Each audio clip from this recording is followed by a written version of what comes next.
ఓం మహాగణాధిపతయే నమః. ఓం ఐం సరస్వత్యై నమః. శివాయ గురవే నమః. యా దేవీ సర్వభూతేషు మాతృరూపేణ సంస్థితా నమస్తస్తే నమస్తస్తే నమస్తస్తే నమో నమః. ఆపదరవహత్తారం దాతారం సర్వసంపదాం లోకాభిరామం శ్రీరామం భూయో భూయో నమామ్యహం. శ్రీరామ రామ రామేతి రమే రామే మనోరమే సహస్రనామ తత్తుల్యం రామనామవరాణమే. ఓం నమో భగవతే రుద్రావతారాయ శ్రీరామదూతాయ నమో నమః. జయ గురు దత్తాత్రేయాయ నమో నమః.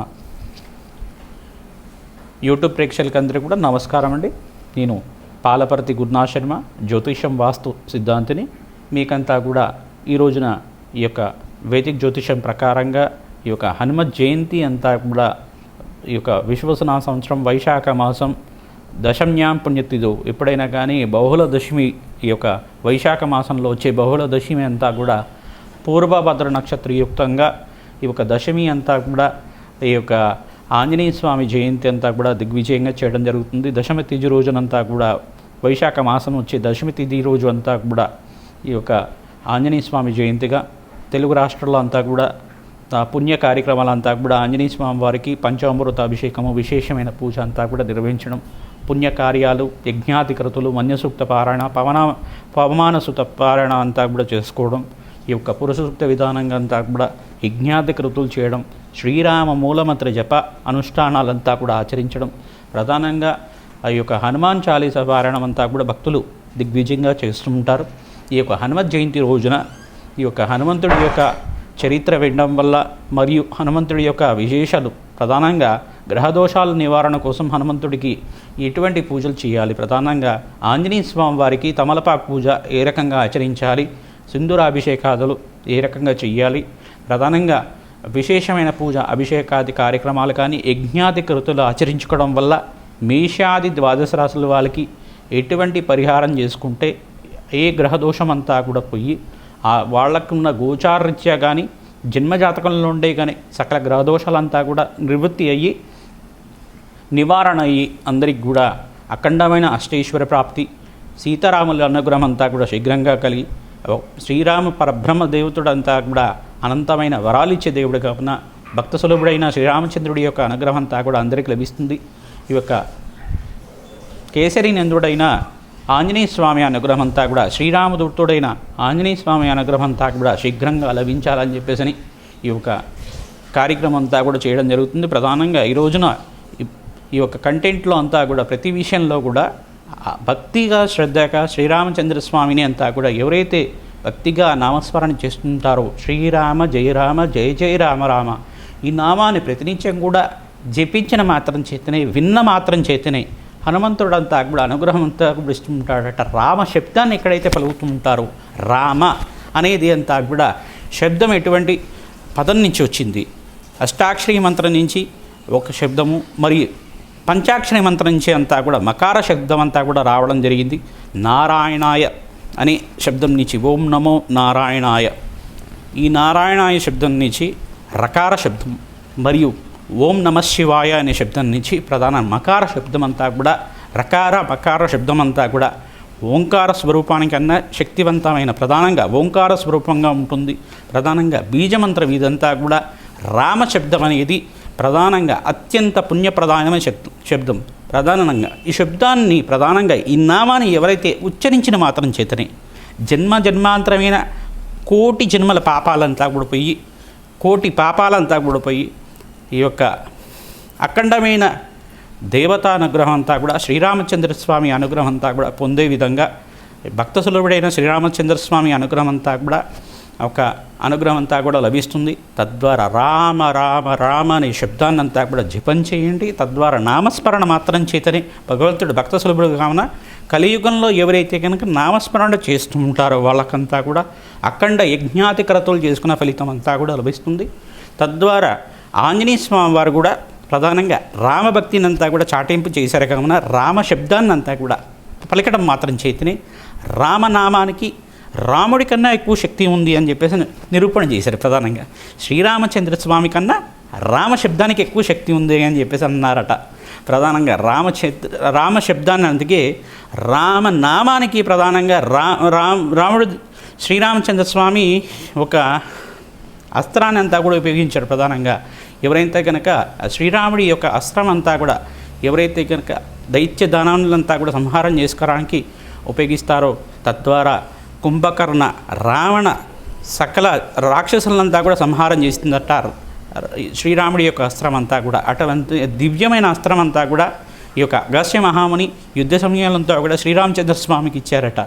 అటువంటి దివ్యశక్తినంతా కూడా శ్రీరామచంద్రస్వామి యొక్క తపశక్తినంతా కూడా, జ్ఞానశక్తినంతా కూడా దాంట్లో నిక్షిప్తం చేసి ఈ యొక్క రావణ సంహారణార్థం అంతా కూడా ఉపయోగించడం జరిగింది.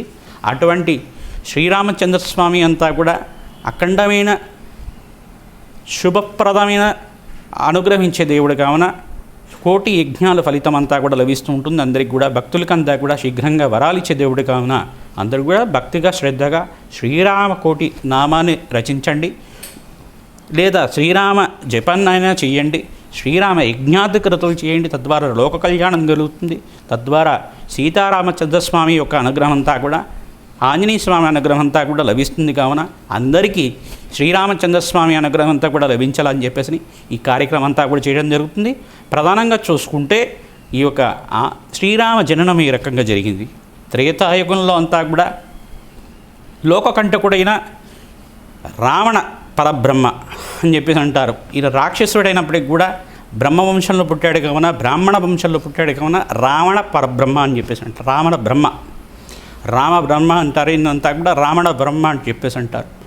ఈ యొక్క రావణ బ్రహ్మకి అంతా కూడా ఈ యొక్క సకల శాస్త్రాలకి సకల వేదాలు అనుష్ఠానం చేసిన వాడైనప్పటికీ కూడా, సకల వేదాలు ఉన్నాయి చదివినప్పటికీ కూడా, అఖండమైన జ్ఞాన సంపన్నమైనప్పటికీ కూడా దుర్వ్యసనాల వల్ల, ఈ యొక్క స్త్రీ యొక్క ఆకర్షణ వల్ల, స్త్రీ యొక్క దూషణ వల్ల కానీ, స్త్రీ యొక్క ఆకర్షణ వల్ల కానీ, ఒక చిన్న పాపం వల్ల తన జీవనాన్ని, తన వంశాన్ని అంతా కూడా నిర్మూలన చేసుకునే విధంగా పాపాన్నంతా కూడా ఈ యొక్క రాక్షసుడు యొక్క జీవన విధానం అంతా కూడా ఆ కర్మశేషం పాపకర్మ వల్ల, ఆయన చేసుకున్న పాపకర్మ వల్ల ఆయన వంశం నాశనమైంది.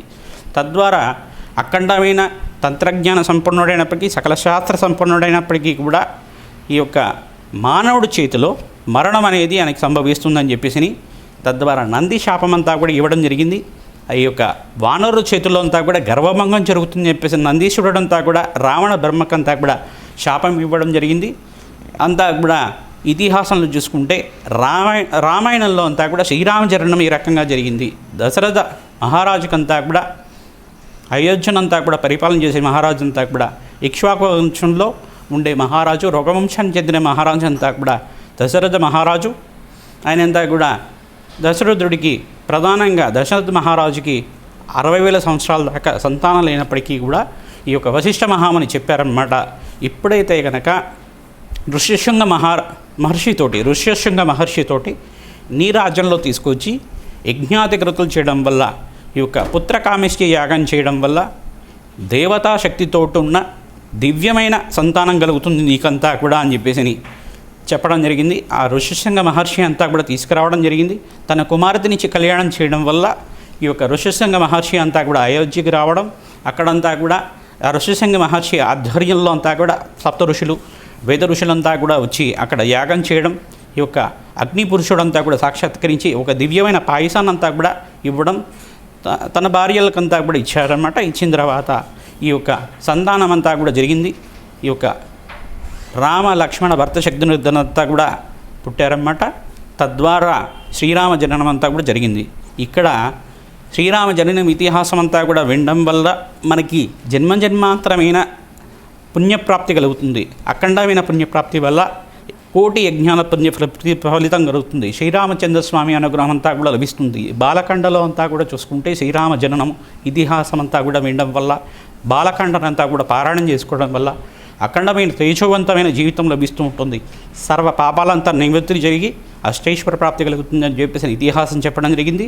ప్రధానంగా ఆంజనేయ స్వామి చరిత్ర అంతా కూడా తీసుకుంటే, ఆంజనేయ స్వామి చరిత్ర అంతా కూడా రుద్రాంశగా శ్రీరాముడికి అంతా కూడా దేవతలంతా కూడా శక్తి ఇవ్వాలి, వీళ్ళు కూడా ఒక మానవ రూపం అంతా కూడా దాల్చాలని చెప్పేసి నంది శాపం అంతా కూడా జ్ఞప్తికి వచ్చింది.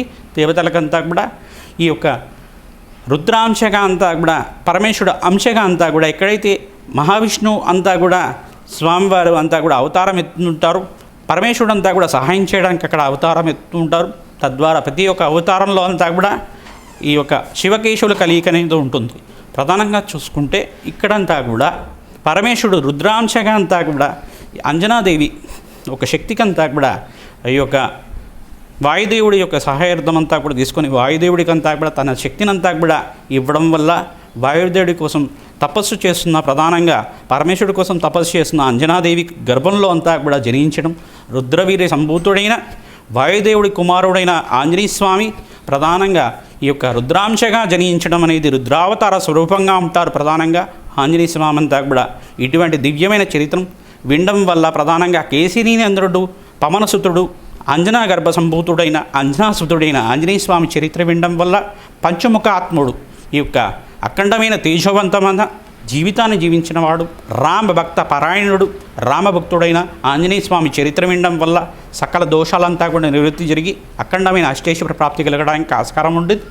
ఓం నమో భగవతే హనుమతే శ్రీరామదూతాయ నమః. ఈ నామాన్ని అందరూ జపం చేయండి. నామస్మరణ మాత్రం చేతనే సకల గ్రహదోషాల నివారణ అవుతుంది. శ్రీరామ జయ రామ జయ జయ రామ రామ నామాన్ని ప్రతినిత్యం కూడా చదవడం వల్ల శ్రీరామ శ్రీరామ శ్రీరామ అనే నామాన్ని జపించడం వల్ల అఖండమైన పుణ్యప్రాప్తి లభిస్తుంది. శ్రీరాముడి యొక్క అనుగ్రహం అంతా కూడా అందరికీ లభిస్తుంది. కావున ఈ యొక్క ఇతిహాసం అందరూ కూడా చెప్పడం జరిగింది. ఈ యొక్క మేషాది ద్వాదశ రాశుల వాళ్ళకి హనుమత్ జయంతి రోజున ఎటువంటి పరిహారాలు చేసుకోవాలి, ఎటువంటి పూజలు ఆచరించాలి, ఈ యొక్క దోష నివారణ అంతా కూడా ఏ రకంగా చేయాలని చెప్పేసి తెలుసుకుందాం. జయ గురు దత్తాత్రేయాయ నమః. ధనస్సు రాశి వాళ్ళకి విశేషమైన పుణ్యప్రాప్తి కోసం హనుమత్ జయంతి రోజున ఎటువంటి పరిష్కారం చేసుకోవాలో తెలుసుకుందాం. ప్రధానంగా ధనుస్సు రాశి వాళ్ళు వైశాఖ మాసం విశ్వసన సంవత్సరం వైశాఖ మాసంలో బహుళ దశమి రోజున హనుమత్ జయంతి సంభవిస్తుంది. తెలుగు రాష్ట్రాల్లో అంతా కూడా పుణ్య కార్యక్రమాలు, యజ్ఞాది కృతులు కానీ, ఆంజనేయ స్వామి వారికి ప్రీతికరంగా హోమాది కార్యక్రమాలు కానీ, అభిషేక పూజలు కానీ నిర్వహించడం జరుగుతూ ఉంటుంది. ప్రతినిత్యం కూడా ఆంజనేయ స్వామి వారి చరిత్ర అంతా కూడా చదువుతూ ఉంటారు. అక్కడంతా కూడా హనుమత్ పారాయణ చేస్తూ ఉంటారు. ప్రతినిత్యం కూడా ఆంజనేయ స్వామి వారి సహస్రనామార్చన అంతా కూడా చేయడం జరుగుతుంది. అక్కడంతా కూడా దేవాలయ ప్రాంగణంలో ఆంజనేయ స్వామి ఉత్సవాలంతా కూడా నిర్వహించడం జరుగుతుంది. గ్రామోత్సవం, వారోత్సవం, సంవత్సరోత్సవం అంతా కూడా నిర్వహించడం జరుగుతుంది. ఆ ప్రాంగణంలో అంతా కూడా దేవాలయ ప్రాంగణంలో పుణ్య కార్యక్రమంలో పాల్గొనడానికి ప్రయత్నం చేయండి. మీ వంతుగా భక్తి శ్రద్ధగా అంతా కూడా అన్నదానం చేయడానికి ప్రయత్నం చేయండి. మంచి ఫలితాలు పొందుతారు. ప్రధానంగా ధనుసు రాశి వాళ్ళు మీకంతా కూడా ఈ యొక్క అర్ధాష్టమ శని దోషం అనేది ఉన్నది కావున శనీశ్వర ప్రీతికరంగా తైలాభిషేకం చేసుకోవడం, హనుమతాలయంలో అంతా కూడా నాగవల్లి దళార్చన అంతా కూడా చేసుకోవడం, సహస్రనామార్చన అంతా కూడా నిర్వహించుకోవడం, తమలపాకులతోటి 1000కి మించిన తమలపాకులతోటి మీరంతా కూడా శ్రీరామ నామాన్ని అంతా కూడా స్వామివారికి మాలంతా కూడా సమర్పించడం, తమలపాకుల మీద గంధంతో కానీ, చందనంతో కానీ, సింధూరంతో కానీ ఈ యొక్క శ్రీరామ నామాన్నంతా కూడా తమలపాకు మీద రచించండి. ఆ తమలపాకును రచించిన శ్రీరామ నామాన్ని రామంతో రచించిన తమలపాకులంతా కూడా ఆంజనేయ స్వామి వారి మెళ్ళలో అంతా కూడా హారంలాగా మాలలాగా వేయండి. తద్వారా మీకు అష్టైశ్వర్య యోగం సిద్ధించడానికి ఆస్కారం ఉంటుంది. ప్రతినిత్యం కూడా ఆంజనేయ స్వామివారి దేవాలయంలో 27 ప్రదక్షిణాలు కానీ 108 ప్రదక్షిణాలు కానీ ప్రతిరోజు కూడా ఆచరించండి. మీకు ఆనందమైన జీవితం జీవించడానికి ఆస్కారం ఉంటుంది. నవగ్రహ ధ్యాన శ్లోకాలంతా కూడా పఠనం చేసుకోవాలి. ఈ యొక్క శనీశ్వర దోష నివారణార్థం అంతా కూడా తిలలు దానం చేసుకోవాలి. గొడుగు చెప్పులంతా కూడా దానం చేసుకున్న వాళ్ళకి శనిగ్రహ దోష నివారణ జరిగి అష్టైశ్వర్య యోగం కలగడానికి ఆస్కారం ఉంటుంది. కావున అందరికీ పరిష్కారం చెప్తున్నాం. కేతు గ్రహానికి ప్రీతికరంగా మీరంతా కూడా ఉలవలు దానం చేసుకోవాలి. రాహుగ్రహానికి ప్రీతికరంగా మీరంతా కూడా ఈ యొక్క మినువులు దానం చేసుకోవడం శ్రేయదాయకంగా ఉంటుంది. మీకు బృహస్పతి అంతా కూడా సప్తమ స్థానంలో సంచారం చేస్తున్నారు కావున అఖండమైన అష్టైశ్వర్య యోగం అంతా కూడా సిద్ధిస్తుంది. ఇంట్లో ఆహ్లాదకరంగా ఆనందమైన జీవితం జీవించడానికి ఆస్కారం ఉంటుంది. ప్రేమ ఆప్యాయతలతోటి ఆనందంగా జీవించడానికి ఆస్కారం ఉంటుంది. కావున ధనుస్సు రాశి వాళ్ళు విశేషంగా నవగ్రహ శాంతి హోమాది కార్యక్రమాలు చేసుకోవడం, ప్రధానంగా శనీశ్వరుడికి, రాహుకి, కేతుకి మరియు శుక్రుడికి అంతా కూడా జప హోమాది కార్యక్రమాలు చేసుకోవడం వల్ల జన్మజాతకంలో కానీ గోచారరీత్యా కానీ గ్రహదోషాలంతా కూడా నివారణ జరిగి ఆనందమైన జీవితం జీవించడానికి ఆస్కారం ఉంటుంది. వ్యాపారంలో అభివృద్ధి కలగడానికి ఆస్కారం ఉంటుంది. కళ్యాణ యోగం సిద్ధించడానికి ఆస్కారం ఉంటుంది.